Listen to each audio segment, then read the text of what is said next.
कीजिए बेटा, है ना। सब लोग ध्यान से सुनेंगे। हम नेक्स्ट टॉपिक पढ़ रहे हैं बेसिक स्ट्रेंथ। क्या पढ़ रहे हैं? तो सिंपल सी बात है, पहले बेस के बारे में जानकारी हो, हाँ या ना। जैसे याद कीजिए, आर्हेनियस ने क्या बोला था, जो H+ देता है और जो एसिड हो गया तो बेस क्या होता है, OH-। याद आया क्या बेटा? लुईस एसिड क्या होता है, इलेक्ट्रॉन पेयर डोनर।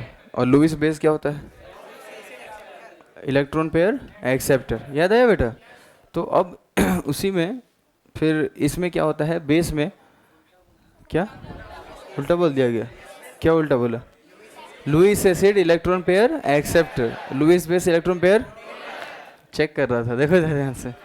अब आते हैं हम बेस पर, ध्यान सुनो। हमें क्या करना है, एसिड H+ देता है और बेस H+ लेता है। अब इस बात को समझिए, H+ लेने का मतलब क्या हुआ। अगर हम H+ की बात कर रहे हैं कि कोई H+ एक्सेप्ट कर सकता है, तो H+ का मतलब क्या है, इलेक्ट्रॉन इसके पास है या नहीं है? बोलो। अगर कोई ये स्पीशीज H+ के साथ बॉन्ड बनाना चाहता है तो सिंपल सी बात है, उस स्पीशीज के पास इलेक्ट्रॉन डोनेट करने की टेंडेंसी होनी चाहिए। समझिए, एसिड क्या होता है, फिर से बोलिए, जो H+ देता है। तो बेस क्या होगा, जो H+ लेगा। तो H+ कौन लेगा, जिसके पास लोन पेयर होगा तभी तो लेगा, ऐसे तो ले नहीं सकता। क्या समझ में आ रही बात बेटा? अगर मैं बोलूं CH4 बेस है, ये कभी जिंदगी में बेस नहीं बन सकता। क्यों नहीं बन सकता बताओ? ये कैसे बॉन्ड बनाएगा? क्या कभी ये H+ ले पाएगा बेटा? कब ले पाएगा, जब इसके पास कुछ इलेक्ट्रॉन होते हैं, हाँ या ना। अगर मैं आपसे पूछूं क्या H2O बेस बन सकता है, बोलो। क्यों बन सकता है? लोन पेयर है, तो ये लोन पेयर अपना इलेक्ट्रॉन इसके वैकेंट ऑर्बिटल फेंकेगा और बॉन्ड बना लेगा, हाँ या ना। तो H+ का मतलब समझ में आ गया बेटा? बेस क्या हुआ बताइए पहले, जो H+ लेगा। और H+ लेने के लिए उस स्पीशीज के पास क्या होना चाहिए, या तो लोन पेयर या तो नेगेटिव चार्ज। फिर से बोलिए, उस स्पीशीज के पास क्या होना चाहिए। तो आज के बाद अगर गलती से कहीं लोन पेयर और नेगेटिव चार्ज दिखे तो क्या वो बेस माना जा सकता है, हाँ या ना? क्या वो बेस जैसा एक्ट कर सकता है? रिएक्शन में आएगा आगे। क्या किसी स्पीशीज के पास लोन पेयर या नेगेटिव चार्ज दिख जाए तो क्या हम उसे बेस कंसीडर कर सकते हैं? क्या हम उसे न्यूक्लियोफाइल भी कंसीडर कर सकते हैं? न्यूक्लियोफाइल क्या होता है, क्या समझ में आया?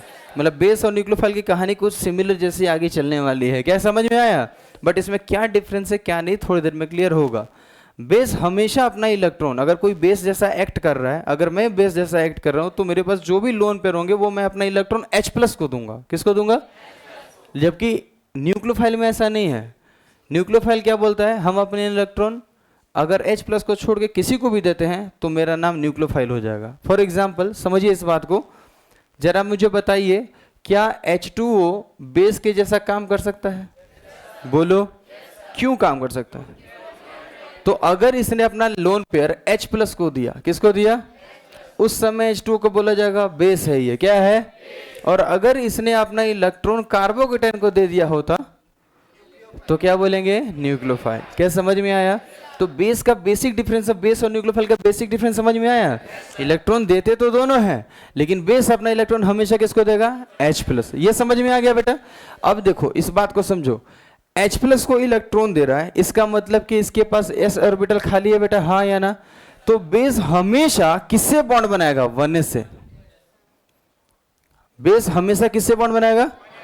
तो ये अपना लोन पेयर, अगर मान लीजिए कोई B बेस है और इसके पास लोन पेयर है, तो ये अपना इलेक्ट्रॉन किसको दे रहा है, कोऑर्डिनेट बॉन्ड हो रहा है भाई, अरे बोल ना। तो ये अपना इलेक्ट्रॉन इसको देगा, जब इसको देगा तो B और H के बीच में बॉन्ड बन जाएगा, बोलो ना बेटा। और B पे कौन सा चार्ज आएगा? क्यों आया, समझ में आया? क्योंकि इसने अपना इलेक्ट्रॉन डोनेट किया। ये समझ में आ गया? अब बात आती है, रिएक्शन फॉरवर्ड भी हो सकती है, और अगर मान लो ये बॉन्ड की स्ट्रेंथ वीक हुई, इस बॉन्ड की स्ट्रेंथ क्या हो गई, तो इसके टूटने के भी चांसेस हैं, क्योंकि इस पे कौन सा चार्ज है। तो हो सकता है ये अपना इलेक्ट्रॉन वापस ले ले तो रिएक्शन बैकवर्ड हो जाएगा, हाँ या ना। लेकिन हम अच्छा बेस कब बोलेंगे, जब रिएक्शन फॉरवर्ड होगा या बैकवर्ड, तभी तो ऐसे बॉन्ड बनाएगा। मतलब हाइड्रोजन से बॉन्ड जो बने वो स्ट्रांग बने कि वीक बने, कैसा बने, स्ट्रांग। मतलब 1s से बॉन्ड बनेगा, और 1s से बॉन्ड स्ट्रांग बनेगा तो हम अच्छा बेस बोलेंगे। मान गए ना इस बात को? दूसरी बात ये कि अगर मान लीजिए इसके पास लोन पेयर है और इस लोन पेयर पे हम किसी तरीके से उनके पड़ोसियों के द्वारा इलेक्ट्रॉनिक इफेक्ट का हेल्प लेके इलेक्ट्रॉन की डेंसिटी बढ़ा दें। इधर याद करो, इलेक्ट्रॉनिक इफेक्ट में दो ही टाइप के पढ़े हैं, plus I minus I, plus H minus H, plus M minus M. एक इलेक्ट्रॉन डोनेट करने वाले, एक इलेक्ट्रॉन विदड्रॉ करने वाले। याद आया क्या? फिर से बताइए क्या? एक इलेक्ट्रॉन विदड्रॉइंग ग्रुप याद है? कौन होते हैं, प्लस आई या माइनस आई? अच्छा, प्लस एच या माइनस एच? प्लस एम या माइनस एम? तो मान लीजिए इसके पड़ोसी के आसपास इसके लगा दिया मैंने प्लस आई ग्रुप। क्या लगाया? तो प्लस आई क्या करेगा? इलेक्ट्रॉन डोनेट करेगा। अगर इस पे इलेक्ट्रॉन डोनेट करे तो इलेक्ट्रॉन की डेंसिटी बढ़ेगी या कम होगी? अगर इलेक्ट्रॉन की डेंसिटी बढ़ेगी तो इसकी डोनेटिंग टेंडेंसी भी। तो बताइए रिएक्शन फॉरवर्ड होगा या बैकवर्ड? हमने दो मेथड पढ़ा। पहला मेथड क्या देख लिया? बॉन्ड कितना स्ट्रांग बन रहा है, और इसे बेस से जो बनता है उसे क्या बोलते हैं?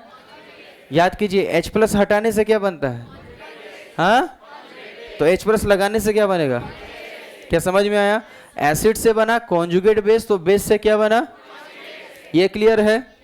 ठीक। अब इस बात को समझना कि हम लोग यहाँ पे अब बात कर रहे हैं कॉन्जुगेट एसिड की स्टेबिलिटी की। तो हम लोगों ने देखा कि स्ट्रेंथ ज्यादा होना चाहिए। अगर हम एक्वस सॉल्यूशन में बात कर रहे हैं, कौन सा सॉल्यूशन? एक्वस में पानी होता है क्या? बोलो ना। तो क्या वो पानी इस हाइड्रोजन से बॉन्ड बना सकता है कि नहीं? बोलो बेटा। अगर बी पे कौन सा चार्ज है, तो बताइए ये इलेक्ट्रॉन खींचेगा या डोनेट करेगा? बोलो। क्यों खींचेगा? इसके पास इलेक्ट्रॉन खींचेगा तो इसमें पार्शियल पॉजिटिव आएगा। बोलो ना। और पानी इससे बॉन्ड बनाने लगेगा, और जब पानी बॉन्ड बनाएगा तो उसे हम बोलते हैं सॉल्वेशन। क्या बोलते हैं? अच्छा, बॉन्ड बनने से इसकी स्टेबिलिटी बढ़ेगी कि कम होगी? हाँ, बढ़ेगी, क्योंकि देखो इस H के साथ बॉन्ड बनने लगेगा ना बेटा। तो बॉन्ड जितना बनेगा BH बोलेगा चलो ठीक है, हम लोग उतना स्टेबल हैं चाहे नहीं, पानी आके हमें स्टेबल कर रहा है। हाँ या ना? क्या समझ में आई बात? तो देखो फैक्टर्स कौन कौन से हैं जो बेसिक स्ट्रेंथ को अफेक्ट कर रहे हैं। फर्स्ट मैंने क्या लिखा, पढ़ो। कॉन्जुगेट एसिड कैसे बनाते हैं, समझ में आ गया? पहले बताइए एसिड का कॉन्जुगेट बेस कैसे बनाते हैं? H प्लस हटाते हैं और नेगेटिव बनाते हैं। लेकिन यहाँ पे क्या बात कर रहा हूँ? कॉन्जुगेट एसिड का मतलब H प्लस लगाते हैं। तो समझ में आए? H प्लस लगाने का मतलब बॉन्ड बना बेटा, तो हम उसको क्या बॉन्ड स्ट्रेंथ से चेक कर सकते हैं। और दूसरा मैंने क्या पढ़ाया? सॉल्वेशन। समझ में आया? बोलो बेटा। जितना ज्यादा सॉल्वेशन होगा स्टेबिलिटी कॉन्जुगेट बेस की, कॉन्जुगेट एसिड की बढ़ेगी या कम होगी? क्या फैक्टर समझ में आ गए? दूसरा फैक्टर क्या लिखा है? अगर हम इलेक्ट्रॉन डेंसिटी की बात करते हैं तो इसका मतलब हम इलेक्ट्रॉनिक इफेक्ट की बात कर रहे हैं। हाँ या ना? मुझे बताइए इलेक्ट्रॉन डेंसिटी कौन बढ़ाएगा? इलेक्ट्रॉन डोनेटिंग ग्रुप या विदड्रॉइंग? हाँ, डोनेटिंग। इसके आजू बाजू लग जाए तो इलेक्ट्रॉन दे देंगे। इलेक्ट्रॉन देंगे तो यहाँ पे इलेक्ट्रॉन डेंसिटी, तो इलेक्ट्रॉन डेंसिटी बढ़ेगी तो डोनेटिंग टेंडेंसी, तो बेसिसिटी। क्या पढ़िए एक बार, more the electron density more the electron donating. क्या एक्सप्लेनेशन क्लियर है? अब हमें पता चल गया फैक्टर ये भी है, फैक्टर ये भी है, फैक्टर ये भी है, फैक्टर ये भी है, फैक्टर ये भी है। तीन फैक्टर लग रहे हैं। हमें कैसे पता चलेगा पहले क्या लगाएंगे बाद में क्या लगाएंगे? जैसे एसिडिक स्ट्रेंथ को हम मेजर करते थे Ka से, याद है? उसी तरीके से बेसिक स्ट्रेंथ को किससे मेजर करते हैं? तो और पीके भी उसका जस्ट अपोजिट हो जाएगा। तो क्या ये भी एक्सपेरिमेंटल हुआ या नहीं हुआ? पूरा एक्सपेरिमेंटल बेस्ड है। तो हम कुछ पार्ट पढ़ने वाले हैं और उसको रिलेट करेंगे इलेक्ट्रॉनिक इफेक्ट के बेसिस पे। क्या समझ में आई? बताइए। सॉल्वेशन का मतलब ये हुआ, सिंपल सी बात है, पानी में किसी भी आयन को डालो, चाहे वो हो कैटायन और चाहे हो वो एनायन, तो पानी दोनों को घेरता है कि नहीं? सॉल्वेशन हो गया। एक्चुअली में हाइड्रोलिसिस बोल सकते हैं। क्या बोल सकते हैं? क्लियर हो गया बेटा? ये चलिए समझ में। हाइड्रोलिसिस बोलना गलत है, सॉल्वेशन ही सही होगा। हाइड्रोलिसिस का मतलब पानी से तोड़ना होता है। ठीक, अरे समझ में आ गया बेटा? चलिए, हम लोगों ने अभी तक क्या पढ़ा? बेस क्या होता है? हमने क्या पढ़ा बताइए? पहले बताइए क्या पढ़ा? और फिर हमने ये देखा कि बेसिक स्ट्रेंथ को बढ़ाने वाले फैक्टर्स कौन कौन है, यही पढ़ा ना। अब होते तीन फैक्टर हैं। बहुत सारे फैक्टर किसी चीज के लग सकते हैं, लेकिन क्वेश्चन ये है कि हमें अप्रोच कैसे लगाने हैं। चलिए अब बताइए क्या है यहाँ पे? अप्रोच।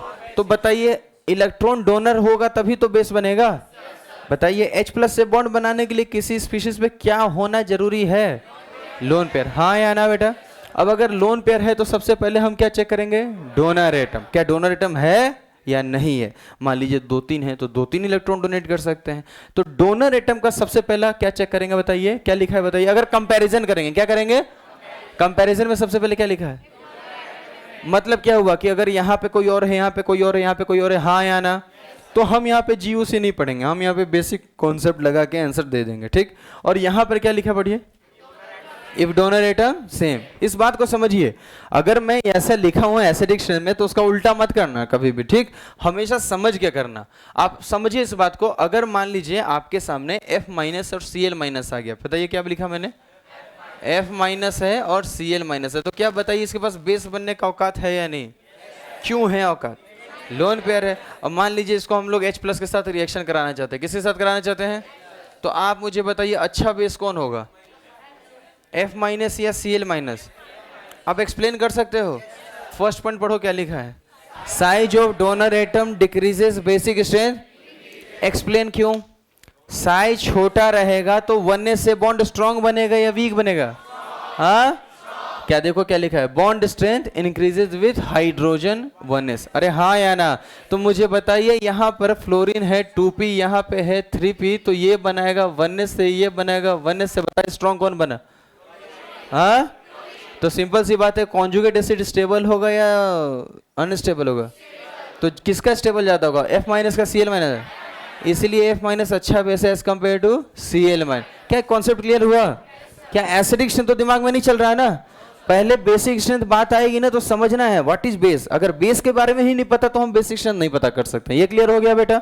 चलिए अब यहाँ पर देखिए क्या लिखा है, देखिए यहाँ पे size of donor atom similar. अगर size of donor atom similar का मतलब क्या हुआ, एक ही पीरियड से। तो फिर देखो क्या लिखा है, electron negativity of donor atom increases basic strength.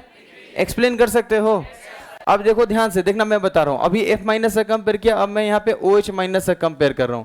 ध्यान से देखो, अगर हम इन दोनों को कंपेयर करते हैं तो फ्लोरीन जो डोनर एटम में कौन से पीरियड से है, बोलो सेकेंड, और ये भी कौन से? अगर बेस बनेगा तो इलेक्ट्रॉन H प्लस को देगा, मतलब वननेस से बॉन्ड बनाएगा। और यहाँ पे देखो देखो तो बॉन्ड लगभग सेम हो गया क्या? क्या 2p1s 2p1s है क्या? तो इसका मतलब हम बॉन्ड डिस्टेंस से एक्सप्लेन। तो जब नहीं कर सकते तो हम यहाँ EN चेक करेंगे। क्या चेक करेंगे? अब आप मुझे बताइए EN किसकी ज्यादा? अगर फ्लोरीन की EN ज्यादा है तो होल्ड करने की टेंडेंसी ज्यादा है, अगर रखेगा तो डोनेट करने की टेंडेंसी कम हो गई। तो मुझे बताइए अच्छा बेस कौन हुआ? समझ में आया? तो मुझे बताइए ओवरऑल अगर कोई पूछ लिया आपसे F माइनस अच्छा बेस है या खराब बेस है, इट डिपेंड्स कि हम किससे कंपैरिजन कर रहे हैं। अरे हाँ या ना? अगर आपसे कभी किसी ने पूछा कि ये अच्छा बेस है खराब, उसको 2 थप्पड़ देना है, उसको डायरेक्ट बोलना है कंपैरिजन किससे कर रहे हो। अरे हाँ या ना? कौन अमीर है कौन गरीब है, इट डिपेंड्स कि आप किससे कंपैरिजन कर रहे हैं। अरे बोलो भाई, क्या क्लियर हुआ ये? तो हमेशा कंपैरिजन करते हैं, क्योंकि एग्जैक्ट वैल्यू पता है तभी तो हम बात कर पाएंगे बेटा। और एग्जैक्ट वैल्यू हम सबका रट नहीं सकते। अगर हम 10 का लिखवा दें और मैं घर से रट के हूँ तो तुम वाह वाह बोलोगे, वाह यार टीचर को कितना याद है, उसका फायदा कुछ भी नहीं है, तुम एग्जाम में बना ही नहीं सकते। गलत बोल रहा हूँ क्या? समझ में आई बात? तो देखिए सबसे पहले क्या लिखा पढ़िए, क्या ये पॉइंट समझ में आ गया? कोई दिक्कत? अब आते हैं ऑर्गेनिक केमिस्ट्री वाले में। चलिए इधर क्या लिखा पढ़िए, इफ डोनर एटम सेम। अगर अब सिमिलर आ गए, आपको पता है एनसीईआरटी में सिर्फ अमाइन के बेसिक स्ट्रेंथ की बात की गई है। अमाइन चैप्टर में जाओगे तो 2-3 इंडेक्स क्वेश्चन दिए हुए हैं और 2-4 एक्सरसाइज में क्वेश्चन दिए हुए हैं, और हर साल उसी से लपेट के तुम्हारे सामने परोस देते हैं। मतलब मिला जुला के 6 क्वेश्चन कर ले तो बेसिक स्ट्रेंथ खत्म है। अरे हाँ है ना? बस 6 क्वेश्चन, लेकिन होते हैं जीओसी वह पूरा बनाते हैं लोग 25 से 30 क्वेश्चन, खुद से बना लेते हैं कि ऐसा ऐसा होगा तो क्या होगा। एक्सपेरिमेंट किया नहीं लेकिन कर दिया। तो बात सारी चीज़ें क्या होती है, एक्सपेरिमेंटल होती है। अगर मैं कुछ भी बना के दे दूं और गलती से वही क्वेश्चन आ गया और वहाँ पे जो बैठा हुआ उसको लगता है कि पीके भी तो इसका कम ज़्यादा है, तो तुम तो गलत करके आ जाओगे। इसीलिए ये सारी चीज़ें एक्सपेरिमेंटल है, हम कुछ भी मन से नहीं बना सकते। जैसे सुबह में आज एसेडिक्शन पढ़ा रहा था तो एक बच्चा आया, पहले से कहीं से पढ़ा हुआ था और मस्त 25 से 30 क्वेश्चन लेके आ गया एसेडिक्शन का। सर यहाँ कैसे करेंगे, यहाँ कैसे यहाँ कैसे करेंगे। मैं बोला इसका कभी पीके देखा? बोला नहीं। तो फिर निकलो यहाँ से। अरे मैं मजाक नहीं कर रहा हूँ। और उसमें से 2-3 गलत है। मैं 1-2 एग्जाम्पल दूंगा और मेरे कॉन्सेप्ट से बनाओगे तो तुम्हारा आंसर पीके से गलत आ जाएगा, क्योंकि वो पीके भी वेल बेस्ड है भाई। तुम उसको रिलेट नहीं कर सकते हर जगह, है ना? हर जगह नहीं रिलेट कर सकते, जहाँ कर सकते हैं वही, और एग्जाम में वही पूछा जाता है जो रिलेट किया जा सकता है। वो ये नहीं देखना चाहता कि तुम्हें याद है कि नहीं चीज़ें, वो ये देखना चाहता है कि तुम क्या इलेक्ट्रॉनिक इफेक्ट जो एनसीईआरटी में दिया हुआ है, क्या तुम उनसे उन चीज़ों को रिलेट कर पा रहे हो या नहीं कर पा रहे हो। चलिए नेक्स्ट क्या पढ़िए जल्दी से। इफ डोनर एटम सेम, तो सबसे पहले क्या चेक करेंगे, लोकलाइज्ड इलेक्ट्रॉन की बेसिसिटी। डीलोकलाइज से ज़्यादा। इसका मतलब समझ गए ना तो भाई मज़ा आ जाएगा। आप इस बात को समझना बेटा, देखो ये एक्सप्लेन कर रहा हूँ, यहाँ पे लिखने की ज़रूरत नहीं है। मान लो बी पे लोन पेयर है, किसी से जुड़ा हुआ है, और बी पे लोन पेयर है, वो भी किसी से जुड़ा हुआ है। ठीक है, समझना अच्छे से, दोनों जुड़े हुए हैं किसी से। अब हम बात कर रहे हैं कि ये लोन पेयर जो है रेजोनेंस में, किस में है?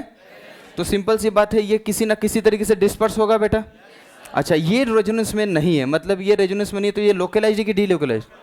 अब बताओ, इनके दोनों के सामने से जब H प्लस जा रहा होगा स्टाइल मारते हुए, तो तुम मुझे बताओ H प्लस को जल्दी से कौन पकड़ेगा? नीचे वाला है ऊपर वाला? क्यों नीचे वाला, समझ में आया? क्योंकि ये इलेक्ट्रॉन डेंसिटी यही है, कहीं जा, जबकि इसका डिस्पर्स हो चुका है, तो इलेक्ट्रॉन डेंसिटी क्या हो गई? कम। अरे हाँ या ना?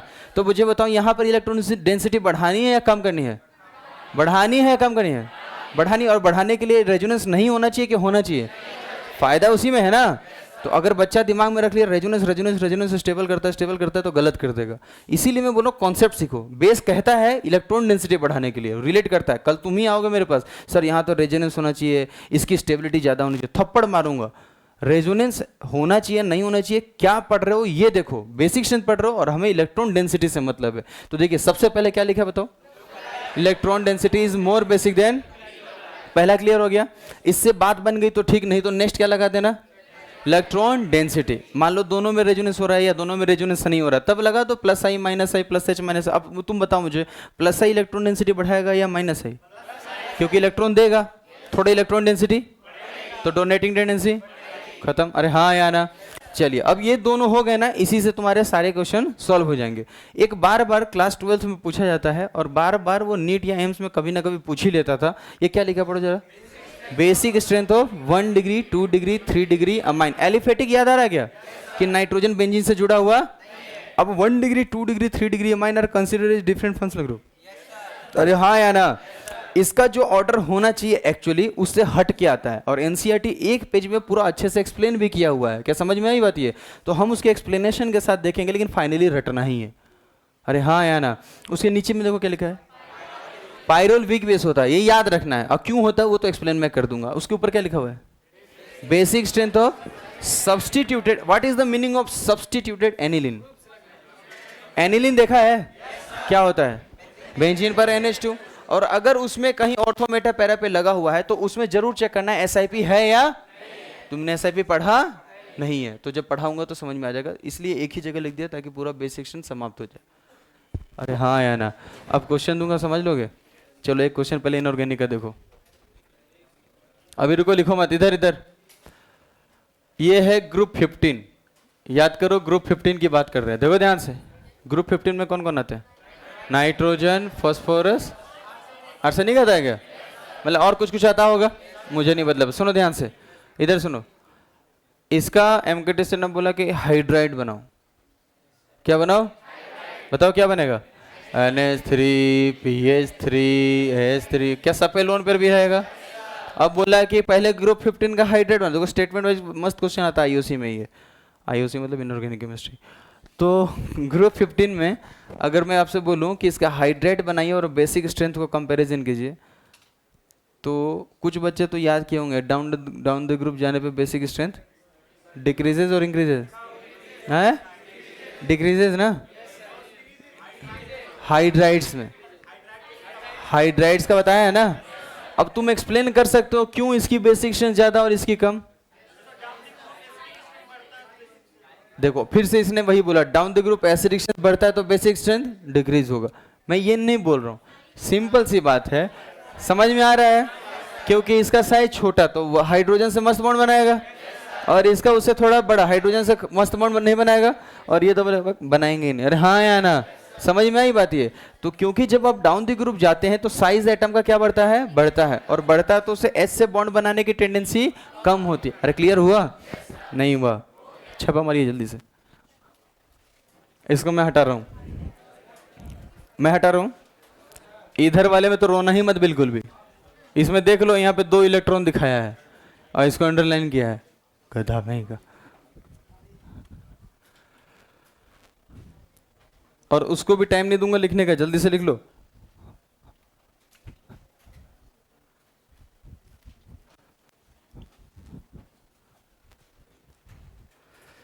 जल्दी से लिखो, आप सब अच्छे बच्चे हैं। थैंक यू क्या बात है क्या? उसके जगह पे 2-4 लाख रुपए अकाउंट में भेज देना।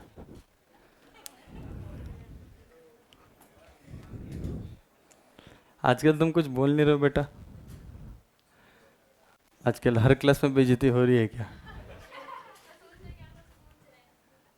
सोच रहे हो मैं सुकून से रह लूं?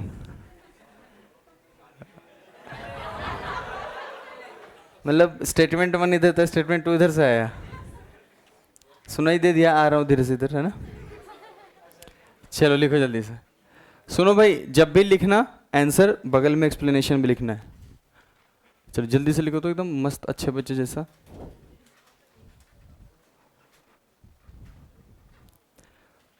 सड़े सड़े क्वेश्चन पहले कर लेते हैं।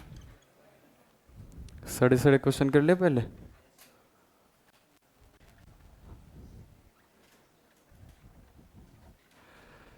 चलिए लिख लिया सबने? वेरी गुड,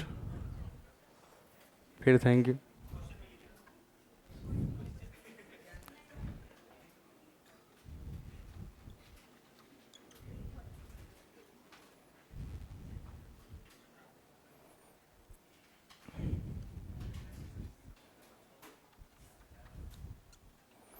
बातचीत ना करें, बातचीत करें कि ना करें? ठीक है।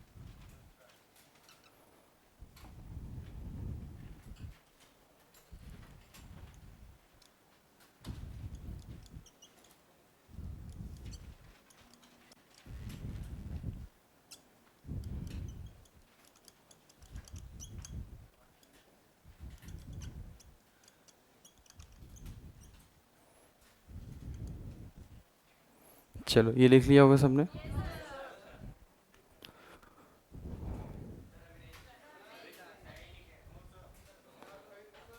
हाँ बेटा, तबीयत खराब है तुम्हारी? हाँ, उठ के आ गया जो जल्दी से। तबीयत खराब है ना बेटा? पीछे पीछे किसकी तबीयत खराब है पीछे? उठो ना मेरी, इधर आ जाओ, यहाँ पे आ जाओ। क्या हुआ? अरे तुमको क्या बोल रहा हूँ मैं, तुम्हारी तबीयत खराब है ना, तो उठो वहां से और इधर आके बैठ जाओ। तो पंखा नहीं चल रहा है, तुम्हारे कारण पंखा बंद करूंगा, 10 बच्चे और चिल्लाएंगे।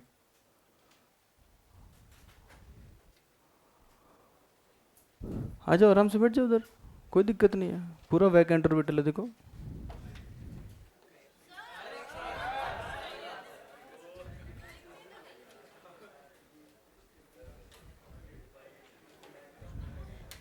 बस 1 मिनट में मिटा रहा हूँ मैं।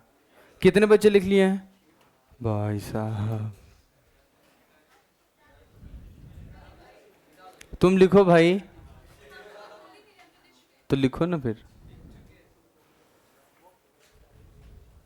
लिख लिया? तो सोच क्या रहा है बे?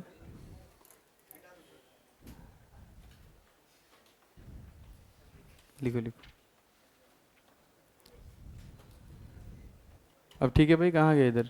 तू ही था? ठीक है भाई, अगर फीवर वगैरह है तो कुछ कंबल उम्बल लेके आया करो। अब इसमें भी ये बोलोगे कि यहाँ पे नहीं मिला अपने को अभी, पूरा डिपेंडेंट हो यहीं पे। नहीं, क्या मस्त कॉलेज वाली फील आ रही होगी तुम लोगों ने। कॉलेज कब मिलेगा? वो तो नीट के सिलेक्शन के बाद मिलता है बेटा।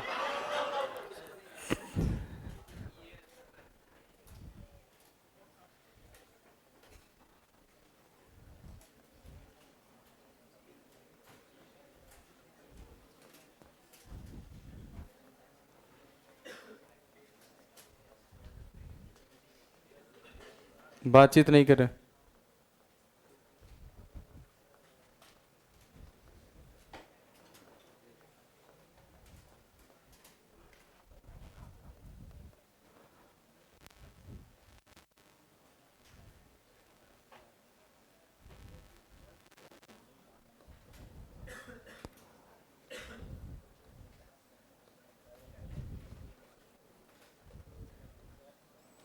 बेटा बातचीत नहीं करने के लिए बोल रहा हूँ ना, करोगे दिमाग खराब। यस सर बोल रहा है।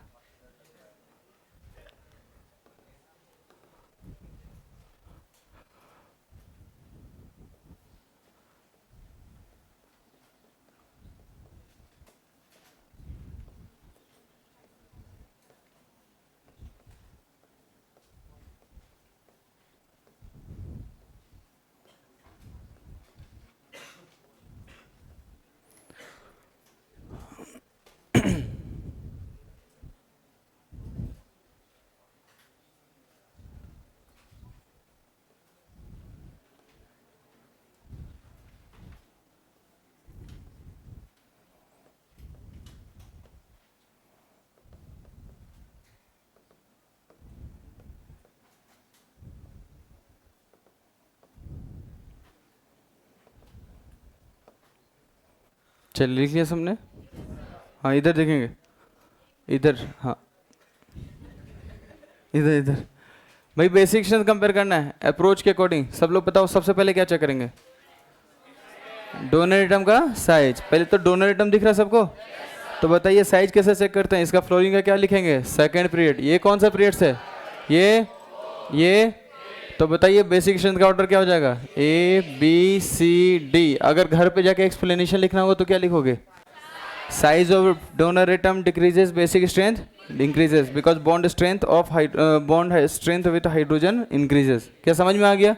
चलिए इधर देखिए सब लोग, यहाँ पे डोनर एटम नाइट्रोजन, यहाँ पे फॉस्फोरस है। बताइए बेसिक स्ट्रेंथ किसका ज़्यादा? ए का या बी का? क्यों फिर से बताइए। चलिए यहाँ पे देखिए डोनर एटम, यहाँ पे साइज कौन सा? सेकंड पीरियड का है, यहाँ पे थर्ड। चलिए यहाँ पे डोनर एटम देखिए, सेम एटम है डिफरेंट एटम है? कौन है डोनर? यहाँ यहाँ क्या सब के सब सेकंड पीरियड है? साइज सिमिलर है? तो बताइए आंसर क्या ABCD हो जाएगा? क्या इसका एक्सप्लेनेशन लिख सकते हो? बताइए क्या? इलेक्ट्रोनेगेटिव। तो कभी भी EN देख लेंगे, कभी भी साइज देख लेंगे। कब देखते हैं EN? ए सेम पीरियड। अब आइए इधर, मजेदार क्वेश्चन है। देखिए इसमें डोनर कौन है? यही होगा ना बेटा? यहाँ पे देखिए यही है ना बेटा? अच्छा यहाँ पे तो डोनर दो लोग हैं, लेकिन इन दोनों में डोनेट करने की टेंडेंसी किसकी ज़्यादा? समझ में आ रहा है? यहाँ पे डोनेट करने की टेंडेंसी किसी एक की भी। तो जब दो लोन पे रहे तो यहाँ पे फिर से वही KB1 KB2 पूछा जा सकता है। फिर से बोले, क्या बोला? चलिए मुझे बताइए, सब में नाइट्रोजन के अकॉर्डिंग बात करेंगे। डोनर एटम सेम है या डिफरेंट है? तो फिर सबसे पहले लोकलाइज्ड एंड, क्या लोकलाइज्ड है? तो मैं लिखूंगा लोकलाइज्ड। और ये क्या है? क्या लोकलाइज्ड है ये? सॉरी ये क्या है? लोकलाइज्ड। और ये भी क्या है? लोकलाइज्ड। LOC का मतलब लोकलाइज कर देना। क्या समझ में आ गया बेटा? तो लोकलाइज्ड है। जब लोकलाइज्ड आ गया तो क्या चेक करेंगे? Electron density. क्या चेक करेंगे? अब बताइए यहाँ पे सारे के सारे पड़ोसी ये क्या लगा रहे हैं? इस पर इफेक्ट देखना है ना, इस बात को समझिए। हमें इस पे इलेक्ट्रॉन डेंसिटी देखनी है ना। तो सारे के सारे ये सब क्या है बताइए? प्लस आई। प्लस आई क्या करता है? इलेक्ट्रॉन डेंसिटी बढ़ाएगा कम करेगा? अच्छा ये ऑक्सीजन क्या करेगा? सिग्मा के थ्रू इलेक्ट्रॉन क्या कर रहा होगा? खींच रहा होगा। अरे हाँ या ना? और ये नाइट्रोजन भी सिग्मा के थ्रू इलेक्ट्रॉन खींच रहा हो। क्या ये बात समझ में आ रही है? अरे हाँ या ना? तो बताइए आंसर में क्या लिखेंगे? ए की बेसिक स्ट्रेंथ B और C से क्या होगी? ज़्यादा, क्योंकि A में है इलेक्ट्रॉन डोनेटिंग ग्रुप और B और C में है इलेक्ट्रॉन विथड्रॉइंग ग्रुप। अरे हाँ या ना? चलिए बताइए, दोनों में आई इफेक्ट लग रहा है ना बेटा? क्या आई डिस्टेंस पे डिपेंड करता है? क्या दोनों का डिस्टेंस सेम है? तो बताइए माइनस आई स्ट्रॉन्ग किसका होता है? ऑक्सीजन का कि नाइट्रोजन का?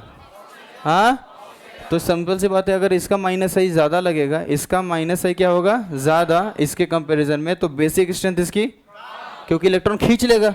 अच्छा बताइए इलेक्ट्रॉन खींचने से क्या होगा? नाइट्रोजन पे इलेक्ट्रॉन डेंसिटी, उससे क्या होगा?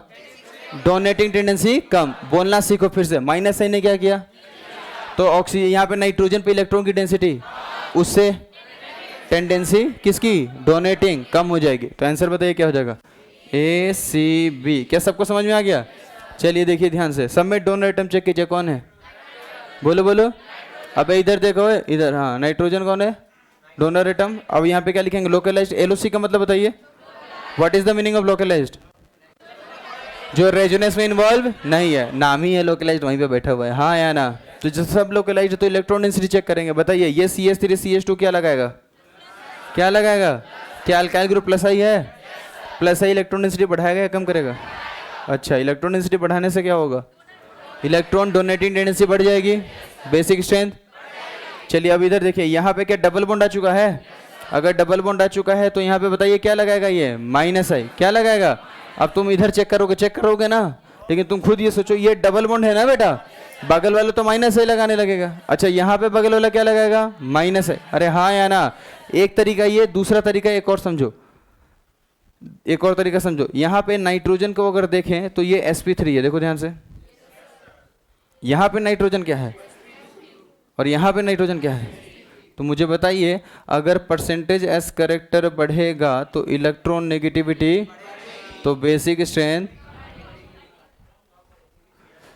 आंसर बताइए ABC। क्या सबको समझ में आ गया? नहीं आया? पक्का? कोई डाउट? अब देखो यहाँ पे 3 क्वेश्चन हैं। अब मैं उम्मीद करता हूँ कि आप मेरे को एक्सप्लेन करके बताएंगे। चलिए सबसे पहला क्वेश्चन में थोड़ा सा सोचिए, लिखिए मत। सबसे पहले बताइए, डोनर एटम चेक करेंगे। क्या नाइट्रोजन है? तो उसके बाद हम क्या करेंगे बेटा, देखेंगे ये लोकलाइज्ड है कि डीलोकलाइज्ड। तो बेटा एलओसी मतलब हम किसके रेजोनेंस की बात कर रहे हैं? Lone pair. क्या यहाँ पे रेजोनेंस है? डीलोकलाइज है क्या? तो डीलोकलाइज के लिए हम लोग डिल लिखेंगे। क्या लिखेंगे? डिलीट वाला डिल, है ना। और यहाँ पे क्या है? और यहाँ पे भी क्या है? क्या समझ में आ गया? तो मुझे बताइए लोकलाइज्ड की बेसिक ज्यादा है डीलोकलाइज्ड? क्यों? वहीं पे है, क्यों? इलेक्ट्रॉन डेंसिटी ज्यादा होती। ये स्टेटमेंट एनसीईआरटी में लिखा हुआ है। तो आंसर में लिखेंगे ए की ज्यादा हो गई, बी सी डी। क्या समझ में आ गया? अब मुझे बताइए इसमें डीलोकलाइज्ड 1 पाई के साथ, इसमें कितने? 2 पाई। और इसमें तो ज्यादा रेजोनेंस करने से क्या दिक्कत होगी? इलेक्ट्रॉन डेंसिटी नाइट्रोजन वाली डिस्पर्स हो जाएगी। जितना ज्यादा डिस्पर्स होगा हाइड्रोजन से बॉन्ड बनाएगा क्या? बोलेगा कि हम इलेक्ट्रॉन देने वाले नहीं है, नाइट्रोजन मेरे पास है ही नहीं लोन पर, बोलेगा वो तो उधर खिसका हुआ है। हाँ या ना? With the help of resonance. तो आंसर बताइए ए बी सी डी। क्या समझ में आ गया? अब देखो बाकी की जो 2 क्वेश्चन है तुम्हारे एक्चुअल रेजोनेंस के कॉन्सेप्ट चेक करने वाले। क्या आप तैयार है गलती करने के लिए? हाँ नहीं? चलिए बताइए डोनर एटम कौन है? क्या बात कर रहे हो, यहाँ पे भी वही है क्या? सब में वही है क्या? फिर क्या चेक करेंगे? Localised delocalised. क्या ये रेजोनेंस में है? तो इसे क्या बोलेंगे? हैं? अच्छा यहाँ पे ये भी, और यहाँ वाला है? याद आया क्या? अगर साइक्लिक सिस्टम में कोई एटम पाई बॉन्ड रखा है, क्या रखा है, तो उसका पाई रेजोनेंस करेगा लोन पेयर। एक्सप्लेनेशन ऑलरेडी बता रखा है, याद था। अब आइए इधर, क्या समझ में आ गया? तो सबसे पहले तो लिखेंगे लोकलाइज्ड की basic strength A B C से ज्यादा होगी। क्यों किया? अरे रुको भाई, डी सी ज्यादा ए बी से। विद द हेल्प मैंने क्या बताया? Localised is more than delocalised. हाँ या ना? कॉपी के छत पे लिख लेना। एलओसी का मतलब लोकलाइज्ड, डीएल का मतलब डी लोकलाइज्ड। 3 दिन के बाद आगे पूछा ये एलओसी क्या है तो लाइन ऑफ कंट्रोल नहीं बताऊंगा मैं। समझ में आ गया? हाँ डी और सी है। अब ध्यान से बताओ मेरे को, अब कैसे चेक कर रहे हैं? This nitrogen is sp3 and this nitrogen is, बताइए ज़्यादा बेसिक कौन है? डी वाला या सी वाला? एक तो तरीका ये भी था, दूसरा प्लस ही लग रहा है, बाकी डबल बॉन्ड क्या लगा रहा है? माइनस। ओ भाई नहीं आया ना? समझ में आ रहा है? अच्छा बताओ कोई मेरे को, ये sp3 sp2 है तो कैसे मैंने बता दिया? sp2 का परसेंटेज एक्सट्रैक्टेड, उससे क्या होगा? En ज़्यादा होने से बोलेगा कि नहीं बोलेगा बे? हाँ अब आइए ए और बी में। ए और बी में जरा ध्यान से देखिए, इसमें रेजोनेंस हो रहा है 1 पाई और यहाँ हो रहा है, जितना ज़्यादा रेजोनेंस उतना ज़्यादा इलेक्ट्रॉन डिस्पर्स। जितना electron disperse electron density, donating tendency, basic strength. पक्का ना? तो आंसर क्या हो गया? A B. क्या सबको समझ में आ गया? इसका नाम क्या है बे? एनिलीन। इसी को एक बार एग्जाम में पूछ दिया एराइलामाइन करके बच्चे साहब, एनसीईआरटी में लिखा है एराइलामाइन। और इसी को कभी लिख दिया एरोमेटिक अमाइन तो और साफ। अरे समझ में आई बात? और इसी को एक बार लिख दिया बेंजीनामाइन, वो डब्बा में लिखा है ना, ये समझ में आ गया था बच्चा को। बेंजीन के साथ अमाइन इज कॉल्ड बेंजीनामाइन। तो कुछ भी पूछ सकता है, ठीक है। इसे एलिफेटिक बोलेंगे कि एरोमेटिक? और इसे क्या बोलेंगे? हाँ, एक एरोमेटिक हो गया तो दूसरा एलोफेटिक होगा ही। एक सिस हो गया तो एक ट्रांस, एक आर हो गया तो दूसरा, एक कैपिटल डी है तो कैपिटल। मस्त है नहीं? एक चेन आइसोमर है तो दूसरा। सर यहाँ नहीं सर, चलो भाई देखो देखो, मतलब मन में मत रखना ऐसा, यही बता रहा था मैं, ठीक है। वो फ्लो में जो अच्छा लगता है ना वो गलत हो जाता है। चलिए सबसे पहले क्या करेंगे? Donor atom. इसमें डोनर कौन है? इसमें, लेकिन इसमें कितने लोग हैं? हाँ, लेकिन डोनर किसकी रिस्पेक्ट में बात करेंगे? नाइट्रोजन या ऑक्सीजन? क्यों नाइट्रोजन? En का। समझ में आया? 2 एटम हैं, दोनों के पास लोन पेयर है, बट हम किसके रिस्पेक्ट में बात करेंगे? ऑक्सीजन, नाइट्रोजन, क्योंकि उसकी En कम है। अब चलो चेक करते हैं, लोकलाइज्ड या डीलोकलाइज्ड? पक्का? क्यों? रेजोनेंस में है ये रेजोनेंस में है, ये रेजोनेंस में नहीं है। पता है? पक्का ना? अच्छा, ये वाला तो रेजोनेंस में नहीं है, और ये वाला रेजोनेंस में है क्या? तो इतना तो क्लियर हो गया। कौन पहले बोलेंगे? B is more basic than A and C. क्या समझ में आया? देखो, मैंने बताया था रेजोनेंस कैसा और कितना, याद आया क्या? कैसा और कितना का मतलब क्या होता, पहले ये बताओ। क्वालिटी और एक्सटेंट, सही बात है। अब इस बात को समझो, अगर किसी लोन पेयर का रेजोनेंस बहुत अच्छा हो रहा है, मतलब मस्त क्वालिटी वाला रेजोनेंस हो रहा है, तो बताओ उसकी बेसिक स्ट्रेंथ कम होगी कि ज़्यादा होगी? क्यों कम होगी, समझ में आ रहा है? जितना अच्छा रेजोनेंस करेगा उसकी अवेलेबल होने की टेंडेंसी, ये समझ में आ रहा है? चलिए जरा ध्यान से देखिए, इसमें जो है लोन पेयर जो रेजोनेंस हो रहा है, अगर ध्यान से देखें तो रेजोनेंस करके कहाँ जा रहा है? कार्बन पे। अरे हाँ या ना? और इसमें रेजोनेंस करके जरा ध्यान से देखो कहाँ जाएगा बेटा? ऑक्सीजन पे। अरे हाँ या ना? तो क्या हम इसमें लिख सकते हैं कि क्वालिटी रेजोनेंस, हाँ या ना बेटा, ऑफ नाइट्रोजन का लोन पेयर? हाँ या ना? ऐसे नहीं लिखेंगे, देसी हो जाता है। हाँ, लोन पेयर ऑफ नाइट्रोजन, ऐसे थोड़ा अंग्रेजी अच्छा लगता है। क्या ये इसका मतलब समझ में आया? What is the meaning of quality resonance? After resonance more EN पे नेगेटिव बन रहा है, हाँ या ना? और यहाँ पर रेजोनेंस करने के बाद कहाँ बन रहा है? कार्बन पे। तो जितना ज़्यादा नेगेटिव, मोर ईएन पे नेगेटिव बनेगा उसकी स्टेबिलिटी ज़्यादा। तो मुझे बताइए आंसर क्या हो गया? बी तो पहले था ही, सी ए। ये जब बेसिक स्ट्रेंथ पढ़ो तो इसको जरूर एक बार देखना। इसको बोलते हैं अमाइड, अमाइड में बोलते हैं एसिटामाइड। क्या बोलते हैं? समझ में आ गया? छपो ना, हो गया तो। हाँ, इंडक्टिव पहले चेक करेंगे कि रेजोनेंस किस में हो रहा है। तो रेजोनेंस कैसा कितना हो रहा है ये तो देख लो। जब दोनों का एक्सटेंट सेम हो जाता है तब देखते हैं हम लोग इंडक्टिव। इंडक्टिव कब देखेंगे? जब रेजोनेंस से बात नहीं बन पाए, दोनों में रेजोनेंस ही अलग हो रहा है, तो रेजोनेंस से डिफाइन हो जाएगा। चलिए, शायद आपने ये लिख लिया है, तो बात क्या कर रहे हो? लिखो फिर। कौन पॉइंट तुम खुद से लिख ले आना घर से, सब हम भी लिखा दें? हाँ, ये भी बात सही है। 2 साल पढ़ेंगे आराम से, तीसरे साल एग्जाम देंगे। चलिए लिखिए जल्दी से, धीरे धीरे लिखेंगे, जल्दीबाजी नहीं करेंगे, ठीक है बेटा? गलती से कहीं सिलेक्शन हो गया तो बहुत मुश्किल, लाइफ में बहुत तकलीफ है आप लोग के। घर वालों को बोलना ना, पापा बहुत स्ट्रगल कर रहे हैं कोटा में। बोलेंगे घर आ जाओ, लड़कियों को बोलेंगे तुम्हारी शादी करवा देंगे, और लड़कों को क्या बोलेंगे? हैं, ऑटो खरीद देंगे, गाय भैंस खरीद देंगे, है ना? यही सब बातें होंगी बेटा। बकरी, सेम ऑफर उल्टा मिलता तो मज़ा भी आता। तुम लोग को ऑफर मिल जाए शादी करवा देंगे, कल के कल निकल जाओ ट्रेन पकड़ के। और तुम लोग के साथ ये है कि अगर तुम लोग को बोल दे कि ऑटो खरीद देंगे, हाँ भाई हमें तो भाई खुद के पैरों पे खड़ा होना है, तो हम तो ऑटो भी चला लेंगे। ऐसा नहीं, ऑटो चलाना खराब बात है क्या? नहीं।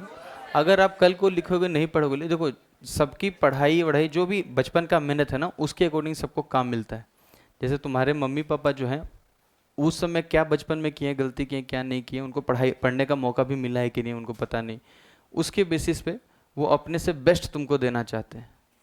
तुम आने वाले जनरेशन को और बेस्ट देना चाहोगे, मिलवाना मेरे से। बोलूंगा पढ़ते ही लिखते नहीं थे। क्या बोल रहा है? क्या बोल रहा है? हाँ, मिलवा। तुमको यकीन नहीं होगा, 2015 में जब बैच ले रहा था तो एक बच्चा आया, बोलता सर 10 दिन की छुट्टी चाहिए। बोले क्यों? शादी है। मजाक नहीं कर रहा हूँ, सच बात है। 4 साल से तैयारी कर रहा था, घर वाले फोर्स कर रहे थे शादी के लिए। उनको लग रहा था शादी उदी करवा देंगे बच्चा का तो हो सकता पढ़ने लगे। तो 10 दिन के बाद वो आया ही नहीं। पढ़ाई लिखाई छोड़ दिया। उसका दोस्त जो गया था वो भी साथ में उधर ही रह गया।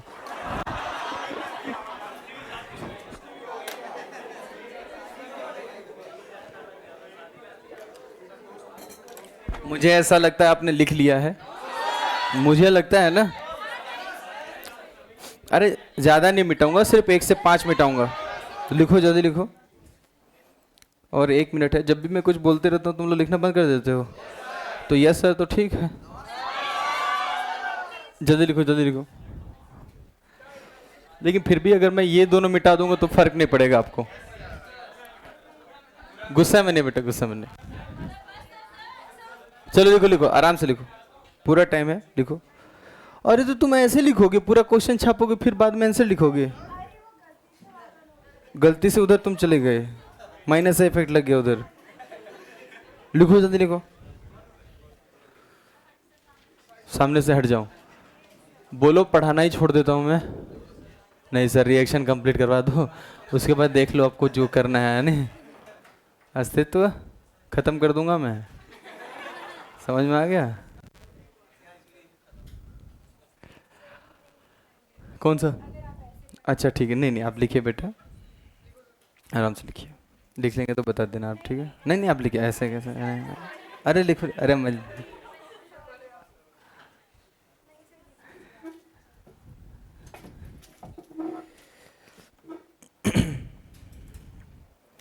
जल्दी जल्दी मत लिखना रे, पहले बता रहा हूँ।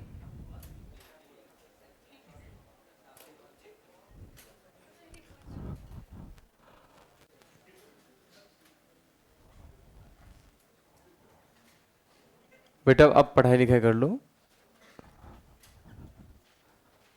बीच में इधर उधर का बातचीत करने से फायदा ये होता है कि जो सो रहा होता है वो जग जाता है, बोलता है मेरा टाइम आ चुका है। नहीं समझे?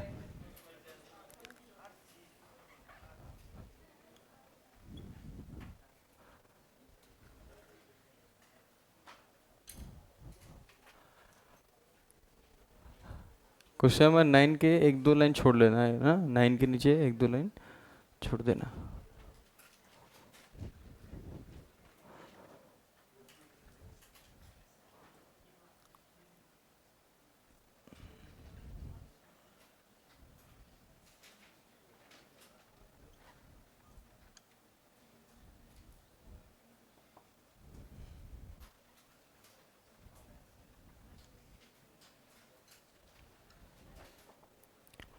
क्वेश्चन नंबर 9 और 10 में 9 में 2 लाइन छोड़ना, तो 10 में 3 लाइन छोड़ना।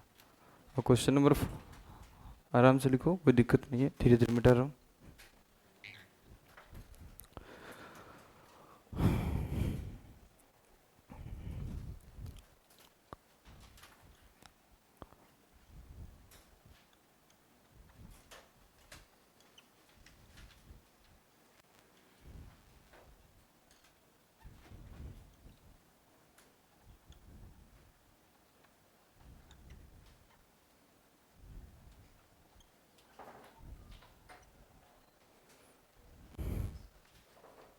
थोड़ा पीछे वाले में रखो, ज़्यादा है अच्छा है, हाँ।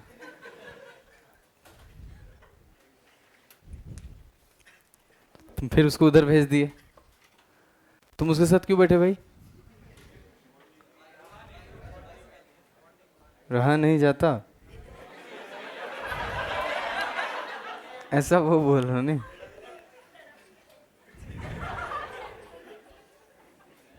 लिखो जल्दी लिखो, ये भी ऐसी है। इसको मिटा दो, 5th वाले को।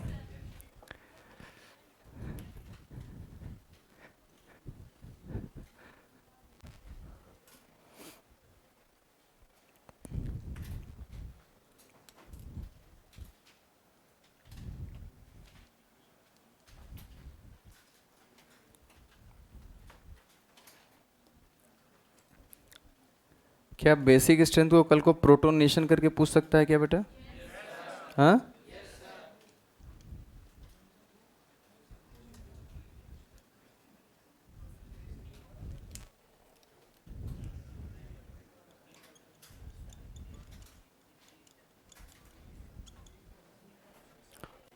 चलिए मैं ये वाला पार्ट धीरे से हटा देता हूँ, नहीं पता नहीं चलेगा आपको। जल्दी देखिए, 2 मिनट और है आपके पास बस।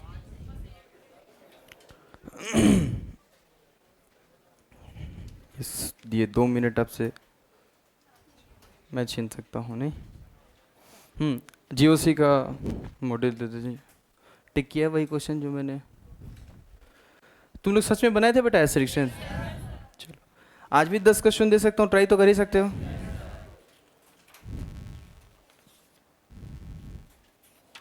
चलिए कॉपी की छत पे लिखिए, लिख एक्सरसाइज 1 क्वेश्चन नंबर, हाँ तो लिखो ना एक बार। एक्सरसाइज 1 क्वेश्चन नंबर लिख लिया सबने? 17, 18, 21, 21 के बाद question number 6 and 8, question number 6 and 8, उसके बाद 32, 35, 37, 38, 39, कितने हो गए बेटा? तो 41 कर लो, 11 सुबह होता है ना।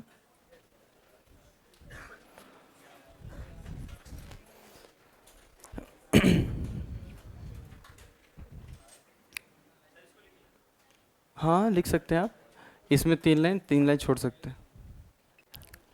इधर कितने बच्चे लिख चुके हैं? हाँ जल्दी लिखें।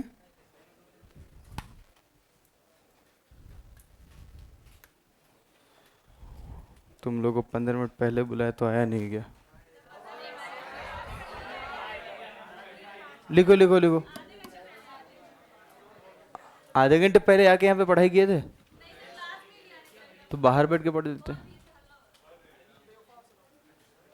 लिखो लिखो लिखो। हाँ देखते हैं, बता देंगे आपको। संडे को लूंगा क्लास तो 2 घंटे की तो मिनिमम लूंगा। स्लॉट फुल है क्या? कौन कौन ले रहे हैं? एजी सर, आशीष गुप्ता सर।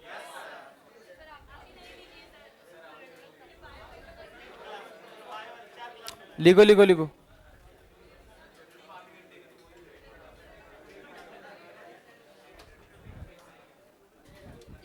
ये हटा रहा हूँ ना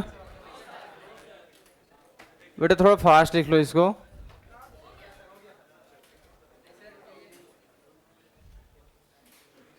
लिख लिया? उधर क्या, क्यों तबीयत खराब है क्या? तबीयत खराब है, क्या हुआ है? 9 का सी का नाम है बेंजाइलामाइन।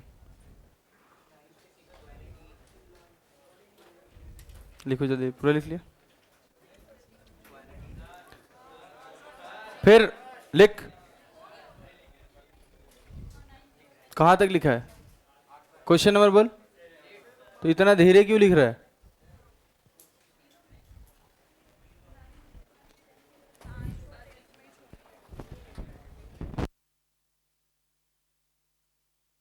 क्वेश्चन नंबर 9, 10, 11, 12 तो ट्राई करो।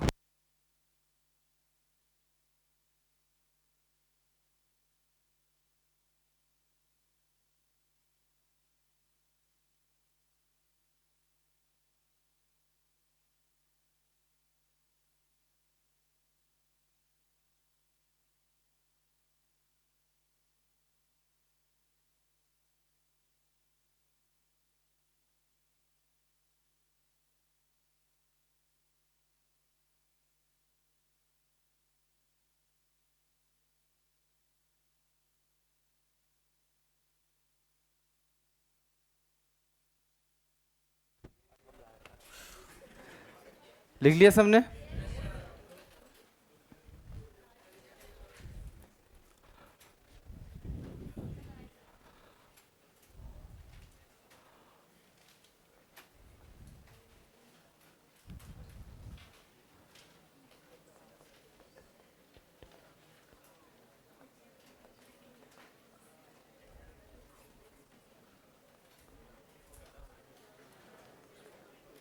बातचीत नहीं बेटा।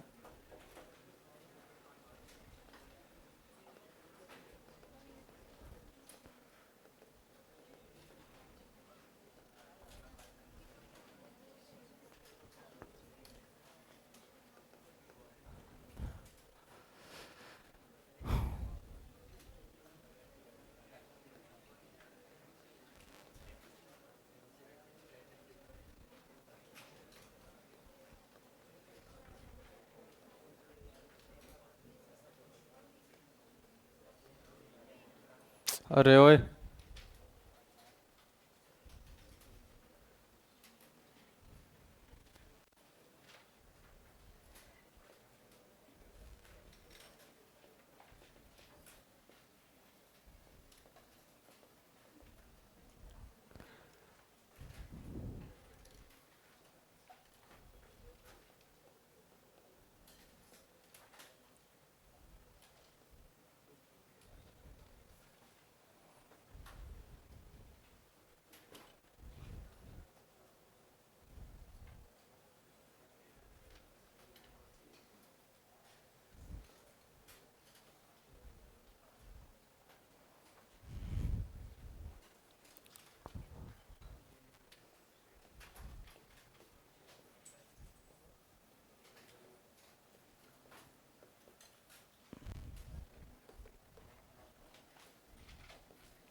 उधर बना रहे हो बेटा आप लोग खुद से?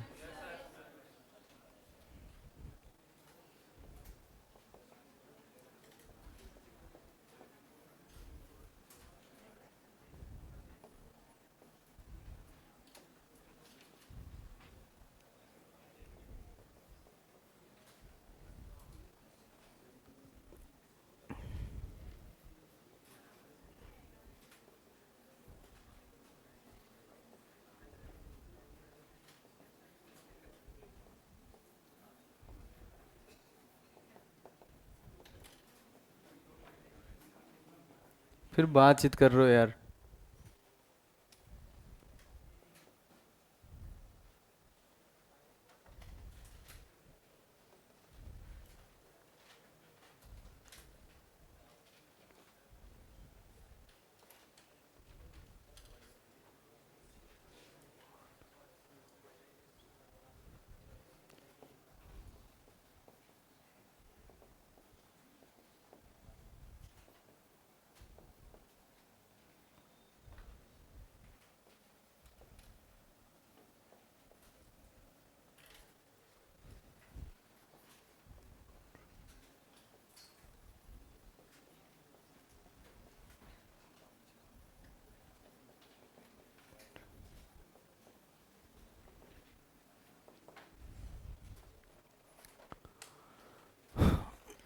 देखो बेटा, क्वेश्चन नंबर 9 इधर देखेंगे सब लोग।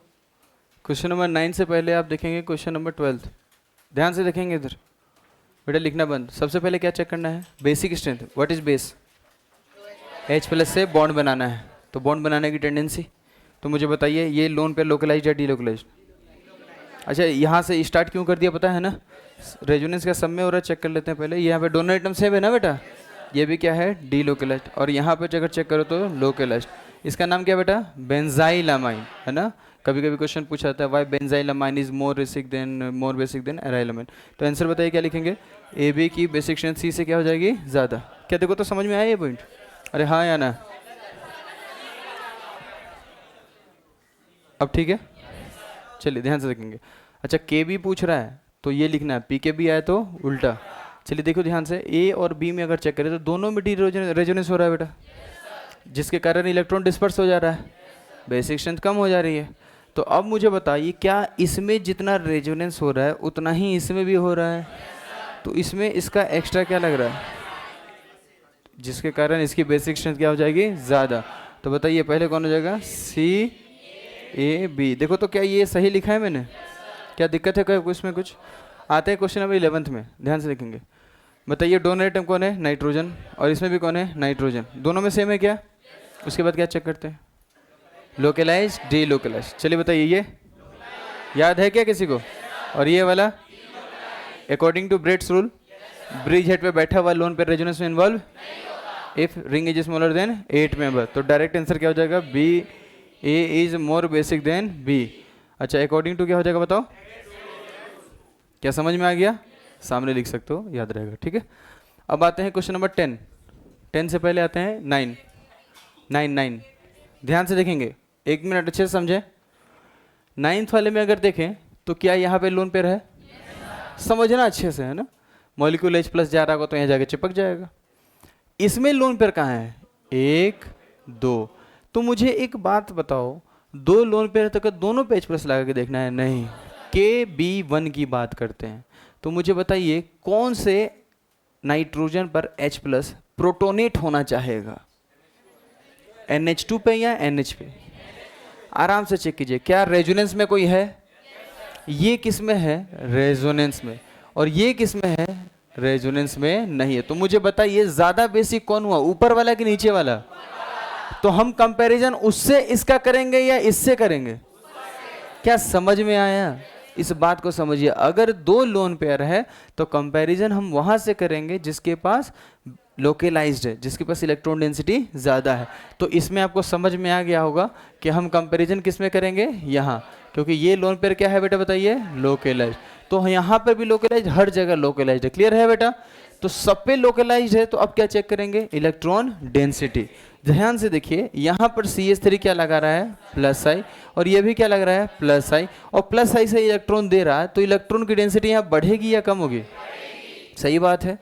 अब आइए यहाँ पे CH3 ने अपने साइड से क्या दिया? इलेक्ट्रॉन, और ये नाइट्रोजन का लोन पेयर रेजोनेंस कर रहा है क्या? तो अगर ये रेजोनेंस करेगा तो इलेक्ट्रॉन इसको दे देगा बेटा, अगर देगा तो ये क्या हो जाएगा बेटा? Plus M. क्या समझ में आया? कुछ लोग इंडक्टिव देख रहे होंगे, लेकिन यहाँ पे प्लस एम क्यों देखा समझ में आ रहा है? देखो इसकी बेसिक स्ट्रेंथ कम रही, हमें उससे मतलब है भी, हमें तो मतलब यहाँ पे, और यहाँ पे इलेक्ट्रॉन डेंसिटी पहले से 2 इलेक्ट्रॉन थे यहीं, और रेजोनेंस और इलेक्ट्रॉन डेंसिटी बढ़ेंगे या कम होंगे? क्या समझ में आया? और यहाँ पर आपको दिख रहा होगा कि यहाँ पर भी क्या लग रहा है? Plus M. क्या समझ में आया बेटा? तो मुझे बताइए सबसे अच्छा कौन हो गया? CBA। क्या ये बातें समझ में आई? इसका नाम है गुआनिडीन। क्या नाम है? ऑर्गेनिक केमिस्ट्री में इससे अच्छा बेस आपके सिलेबस के अकॉर्डिंग नहीं दिखेगा। तो आज के बाद मैं पूछूं सबसे अच्छा बेस कौन? क्या क्लियर है? अच्छा क्यों है ये समझा दोगे? कि सर देखो एक तो इलेक्ट्रॉन लोकलाइज थे, ऊपर से 2 और जाके प्लस एम लगा दिए। अरे हाँ या ना? बोलो भाई। अब आइए सेकंड 10th वाले में, ध्यान से देखेंगे। सी में 10th वाले में ये लोन पेयर लोकलाइज या डीलोकलाइज? पक्का? क्या ये लोन पेयर भी डीलोकलाइज? हाँ या ना? क्या ये लोन पेयर? तो ये एक तो क्लियर हो गया, C is more basic than A and B। क्या समझ में आया? अब जरा ध्यान से देखिए, क्या ये रेजोनेंस में है, ये भी रेजोनेंस में है? क्या दोनों में से कोई साइक्लिक रेजोनेंस में है? कौन है? ये है क्या? मतलब यहाँ पे डीलोकलाइज्ड हो रहा है, बट यहाँ पे लोन पेयर एक स्पेशल काम कर रहा है, जो कि मैं क्या लिख रहा हूँ? Cyclic resonance. क्या ये साइक्लिक रेजोनेंस का पार्ट है? क्या साइक्लिक रेजोनेंस का पार्ट है? बोलो, ये पार्ट है? हाँ, ये है साइक्लिक रेजोनेंस का पार्ट। और चेक करो तो टोटल कितने हो गए? 6 पाई इलेक्ट्रॉन, जिसके कारण ये क्या हो गया? मुझे एक बात बताओ, क्या इस लोन पेयर का रोल है साइक्लिक रेजोनेंस में? हाँ। तो मुझे बताओ क्या ये लोन पेयर कभी इलेक्ट्रॉन देना चाहेगा? बोलो बेटा, समझ में आ रहा है? इसी का नाम है पाइरोल। क्या नाम है? अभी बताओ सबसे अच्छा बेस कौन बताया?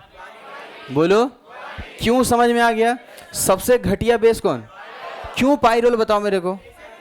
क्योंकि ये साइक्लिक रेजोनेंस। अब एक बच्चा बोला कि सर ये भी तो एरोमेटिक है, लेकिन क्या इस लोन पेयर के कारण है? नहीं, वो नहीं भी रहता तो भी एरोमेटिक होता। अगर वो लोन पेयर नहीं होता तो एरोमेटिक होता कि नहीं? बोलना भाई। तो वो इलेक्ट्रॉन दे भी देगा तो उसका कुछ बिगड़ने वाला, अगर ये दे देगा तो उसका बिगड़ने वाला है, इसकी एरोमेटिसिटी हो जाएगी खत्म। हाँ या ना? नहीं आया? तो मुझे बताइए, अगर कोई पूछे कि पाइरोल सबसे घटिया बेस क्यों है? Because they are lone pair involve in and after cyclic resonance it follow Huckel rule due to which this is. अरे हाँ या ना? तो एक तरीके से हम कह सकते हैं कि क्वालिटी रेजोनेंस में है। अरे हाँ या ना? नहीं हुआ? बोल सकते हैं क्या? बताइए, यहाँ पे एरोमेटिसिटी से फायदा हुआ कि नुकसान हुआ? यहाँ पे एरोमेटिसिटी से बेसिक स्ट्रेंथ को नुकसान हो गया। तो आंसर क्या हो गया? CBA। क्या समझ में आया? अरे बोल लो भाई, पक्का? चलिए इधर देखेंगे, पढ़िए क्या लिखा हुआ एक बार। Basic strength of substituted aniline. फिर से पढ़िए। फर्स्ट ऑफ ऑल इसका मतलब बताइए। बोलो ना बे। एनिलीन में इसका मतलब क्या हुआ? एनिलीन है उसमें कोई हाइड्रोजन को हटा के किसी को लगा देंगे, ऑर्थो मेटा और, तो देखिए उसमें सबसे पहले समझाने से पहले एक SIP इफेक्ट पढ़ाया है। क्या सर इफेक्ट पढ़ लिया था? SIP का पूरा नाम स्टेरिक इनहिबिशन ऑफ प्रोटोनेशन, सही है। अब स्टेरिक इनहिबिशन ऑफ प्रोटोनेशन का पूरा नाम इसको समझिए। प्रोटोनेशन का मतलब H+ का एडिशन, हाँ या ना? अच्छा, H+ का एडिशन। इनहिबिशन का मतलब कौन रोका? स्टेरिक, स्टेरिक क्राउडिंग, अरे हाँ या ना? ये देखिए इसे कहते हैं एनिलीन। क्या बोलते हैं? अगर एनिलीन बेस बन जाए, क्या बन जाए? तो बेस बन जाए तो ये नाइट्रोजन का लोन पेयर इस H+ को अपने इलेक्ट्रॉन देता, हाँ या ना? बनता एनिलीनियम आयन। कौन सा आयन? मुझे बताइए ये वाला रेजोनेंस कौन सा हो रहा है? पाई सिग्मा नहीं हो रहा है, नहीं हो रहा है, नहीं हो रहा है रेजोनेंस। देखो क्या वैकेंट ऑर्बिटल है, देखो ना बे, क्या नाइट्रोजन के पास वैकेंट ऑर्बिटल है? नाइट्रोजन के कितने बॉन्ड हैं? 4, 8 इलेक्ट्रॉन तो हो गए भाई। समझ में आया? वो समझा रहा था, चलो ठीक है। इसने अपना इलेक्ट्रॉन दिया, ये बना जिसे हम क्या कहते हैं?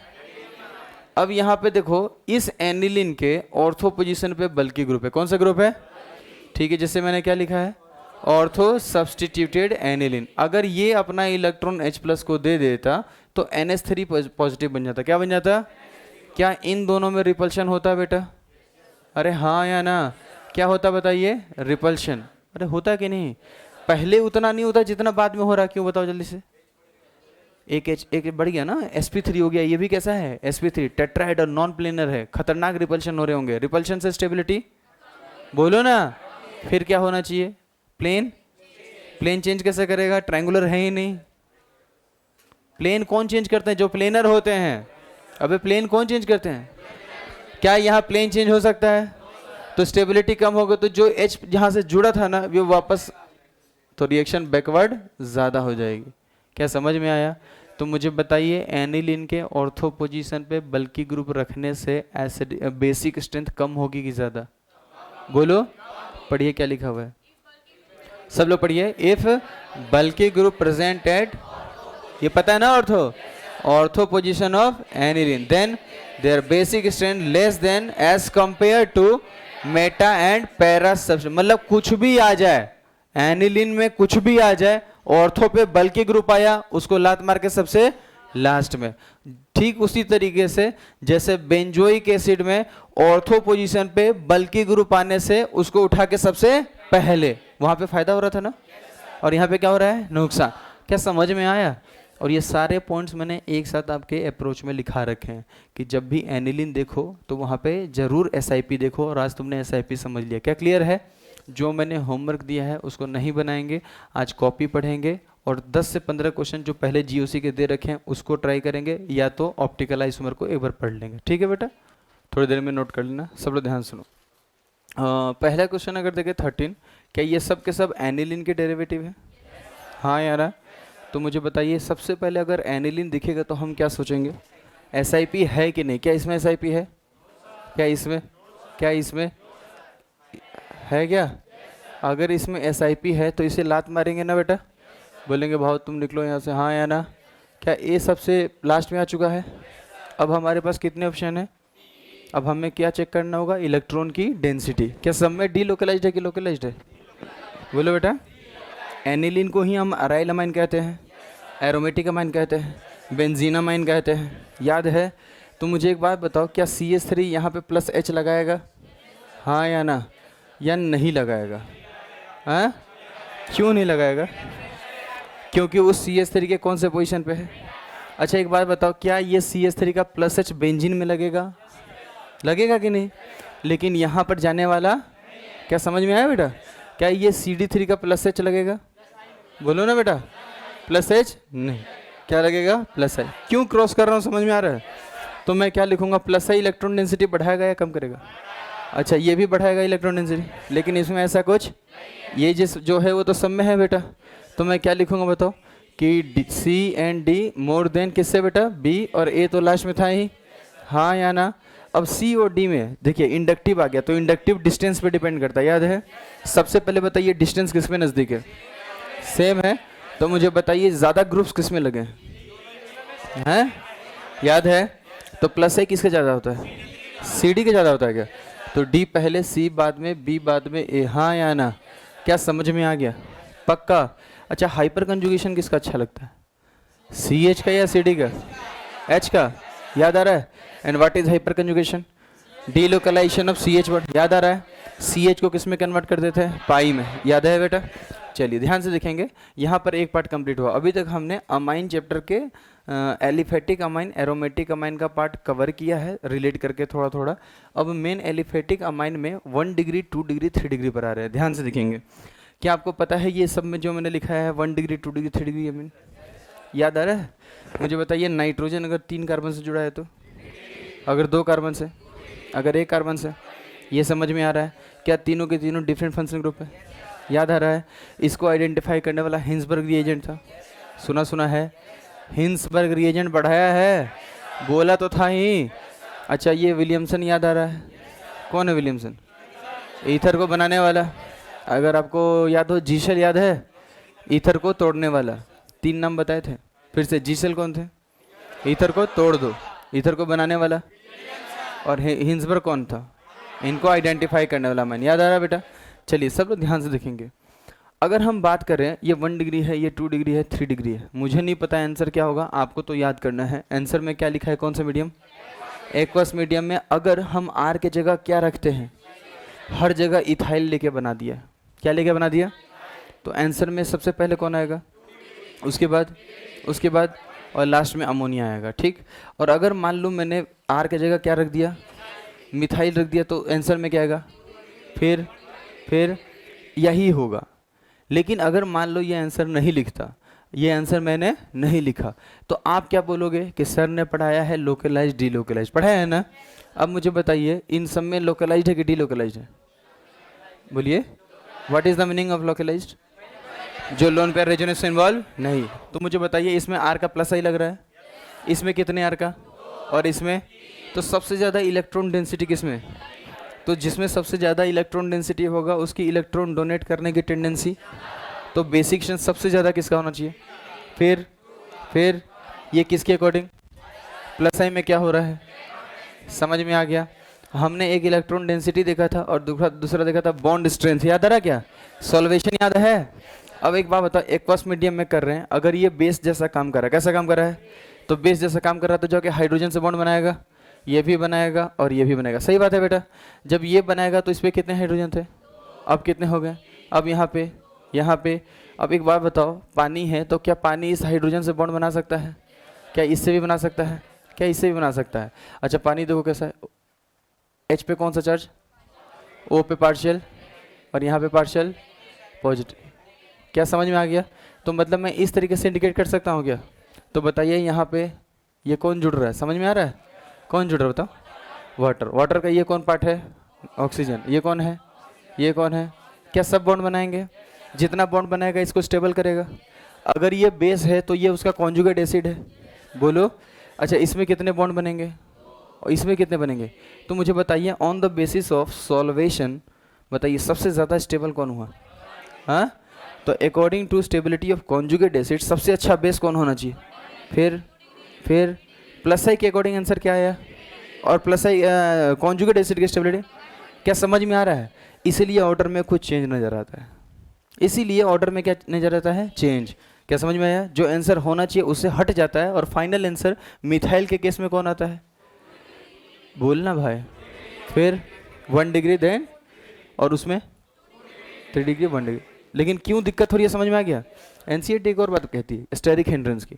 एक बात समझिए, अगर ये नाइट्रोजन है और इधर इथाइल है, कौन है बेटा? इथाइल। और इधर भी कौन है? इथाइल। और इधर भी कौन है? इथाइल। यही होगा ना बेटा? और इधर लोन पेयर होगा। मुझे बताइए, H+ इसमें आसानी से जा पाएगा क्या? क्योंकि हर जगह से तो इथाइल क्या करके रखा है? घेर के। तो स्टेरिक फैक्टर लगेगा कि नहीं लगेगा? तो इथाइल वाले केस में स्टेरिक फैक्टर भी देखा गया है। कौन से केस में? इथाइल। इथाइल वाले केस में एक और फैक्टर लगा, बताइए कौन सा? Steric. Due to steric factor मुझे बताइए इसकी बेसिसिटी कम हुई या ज़्यादा हुई? अरे भाई समझ में आ रहा है? हाँ या ना? लेकिन मिथाइल वाले केस में उसने बोला स्टेरिक फैक्टर नहीं लगता। ठीक, ऐसा उसने कहा। लेकिन आप ये बताइए, आंसर में कुछ चेंज क्यों नजर आया? क्लियर है? क्योंकि प्लस आई के अकॉर्डिंग आंसर क्या आना चाहिए? और कॉन्जुगेट एसिड की स्टेबिलिटी। बट फाइनल आंसर क्या है? क्लियर है? तो याद कैसे करना है, ध्यान से देखिए, हमें सिर्फ दो ही पढ़ना है, एक है मिथाइल और एक कौन है, एक कौन है, एक और कौन है। तो मिथाइल के केस में 1 डिग्री 2 डिग्री 3 डिग्री बनाना है, और इथाइल के केस में बनाना है, इन्हीं दोनों का कंपैरिजन किया जाता है। अब एक बात बताइए, इथाइल वाले में क्या है ऑर्डर, बोलो 2 3 1, अमोनिया तो सबसे लास्ट में ही जाएगा, ठीक। और मिथाइल वाले केस में 2 1 3। मुझे बताइए इथाइल बड़ा होता है या मिथाइल बड़ा होता है, हैं? 231 बड़ा होता है या 213?